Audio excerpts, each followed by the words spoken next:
Does your home water has high sediment levels, iron, a foul chlorine smell, and water hardness? Well, in that case, you should install both whole house water filters and water softeners. But should you add filters before or after a softener? Worry not, because in this video, we are going to answer just that. First things first, you need to test your water. If you are on city water, you can check consumer confidence reports to find what bad stuff is in your water. If your source is a well, you should test it yourself in a state-certified lab. I recommend TapScore for a quick 5-day turnaround and a crystal clear report like this. Now comes the main part. If your supply water contains a high amount of chlorine and iron, consider installing whole house water filters before softening.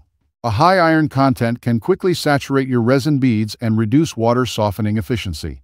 A strong oxidant like chlorine can degrade your resin beads and fail your water softener long before lifespan. You can go for the Springwell water softener and filter combo for better compatibility and performance. Most water softeners like Springwell use a pre-filter to remove sediments. If it's not present in yours, consider installing one. Other than that, a whole house water filter requires more water pressure than a softener.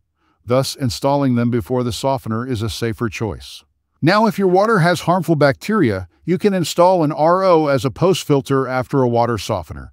And if you found this video, do like and share. Cheers!